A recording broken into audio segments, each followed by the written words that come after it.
Hey fam, welcome back to another video. Today we are going to be beginning part 1 of reupholstering the Mancave accent chairs. These are more of like a vintage type of a chair. I don't know if it's quite vintage, but it's old style. So we really did love the fabric on it. However, we wanted to make it more of hubby style. So we did pick some fabric out to go ahead and recover it. So what I'm doing right now is I am scoring the edges between where the fabric is and the kind of, I want to say the finishing piece of fabric that they put around to kind of cover the jagged edges. So I'm using just a little knife to score that so that I can go ahead and remove it and place the new fabric over it. So the two tools that I have there is a plier and I think that's a wire cutter. So I ended up using the pliers, but I used the wire cutter a little bit because it's a little kind of sharper at the edge, so it allowed me to pick the piece up a little easier.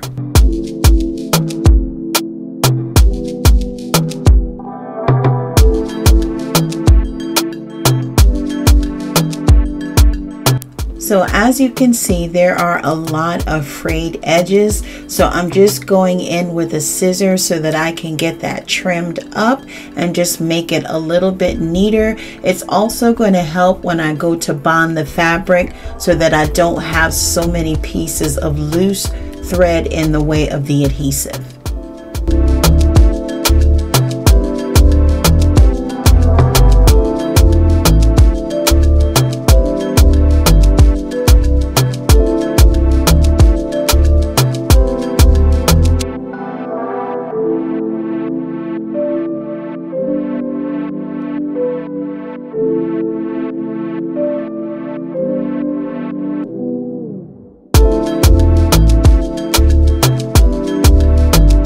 Alright, so I kind of had a pretty good idea of the size of piece. It's obviously a little bit bigger. You always want to cut the fabric bigger, not smaller, because you can always adjust it if it's a little bit bigger. So now what I'm doing is pressing into the fabric and kind of feeling where the grooves are. This chair is super curvy, so it takes a lot to actually find where the indentations are. So the best way I found to do it was to actually press it in and then use the knife to score.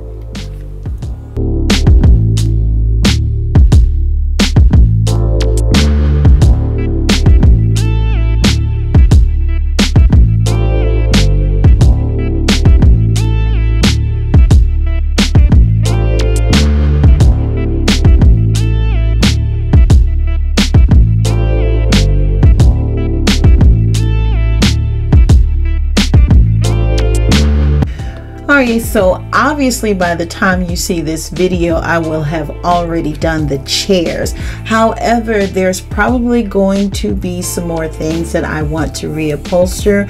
So if there are any of my Rose fam that have experience with reupholstering furniture, leave a comment below. Leave any tips that you may have, because somebody else may be able to benefit from them as well.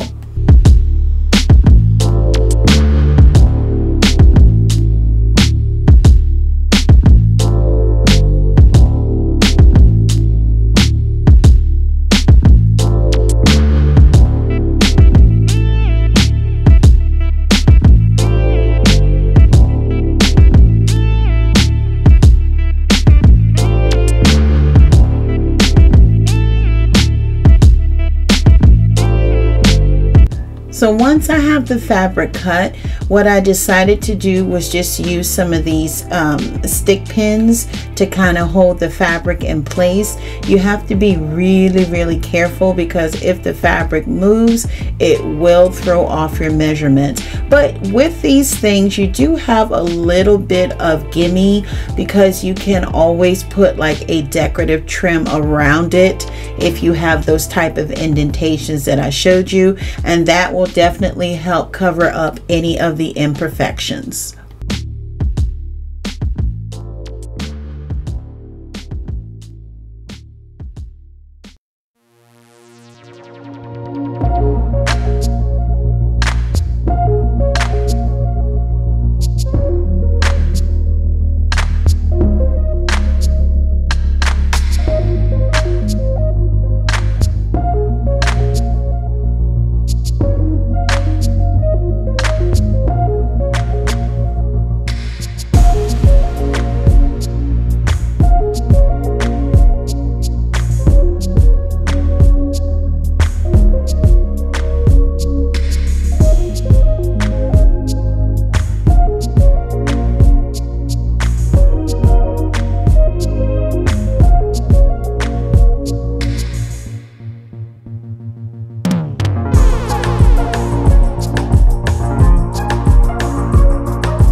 Alright, so I flipped the chair over and I'm going to sort of fast forward through showing the process of doing the other side of the chair.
You guys, I was definitely super nervous and quite intimidated to take on this project. I've recovered like seat covers, but that was literally just flipping it over and stapling the fabric to the bottom. I've never done a project for upholstery quite this big, so I was super nervous. I'm still super nervous because I haven't yet bonded the chair, which of course by the time you see this video I will have done that too, but I am hopeful and I am going to do my absolute best. You know what, guys, if it doesn't turn out right, you can always start over. So if there is a piece of furniture in your home that you absolutely love, but it doesn't go with your current decor or style, consider some fabric, guys. Furniture pieces are so expensive. We literally price these chairs individually, and they can range anywhere from $500 to $800 per chair.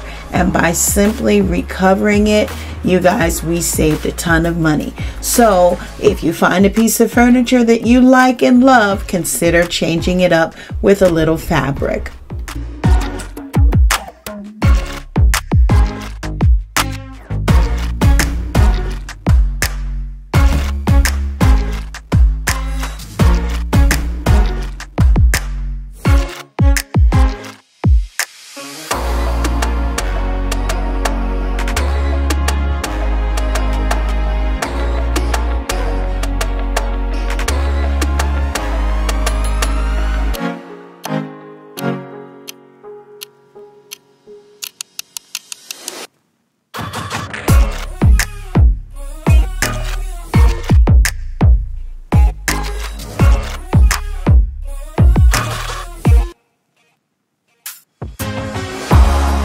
Alright guys, now that I've done the two outside layers of the chair, I'm going to go ahead and start the middle.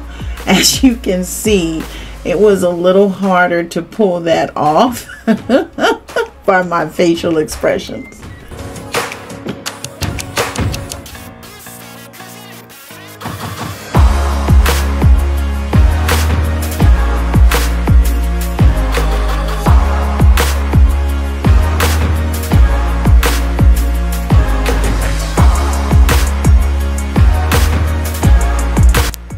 So when I was doing the middle piece, I initially was hoping that I could just use the fabric for the back and the seat cushion, but ultimately it ended up working out better for me to cut it into two separate pieces so that I can make sure that the fabric was snug behind the seat cushion. Now the seat cushion does not come out, so that made it a little bit more difficult to actually stick the fabric down in there.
Alright, so here I am once again just cutting away all the frayed string from the fabric. Remember guys, if you just take the extra steps when you're doing a project, it will pay off in the end.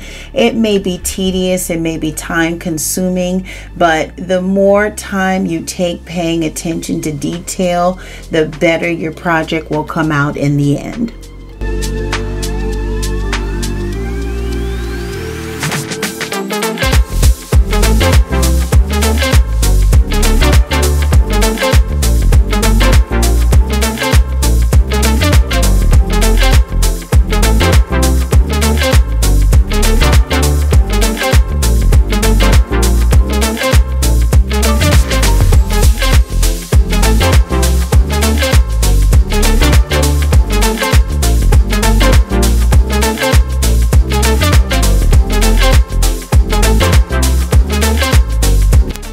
Okay, so on this part here where I'm pinning, I did leave a little bit of extra fabric around the edges. I don't want to cut that away until I've used the fabric bonding and the glue, just to make sure that when you're sitting on the cushion, it does have some give and the fabric underneath won't be exposed. All right, fam, we are wrapping up part 1 of reupholstering the man cave chairs. I hope you guys enjoyed this video and got a lot of helpful tips. Again, if you have experience upholstering chairs, please leave your comments below. It could definitely help me in the future and might be able to help someone else. See you in part 2.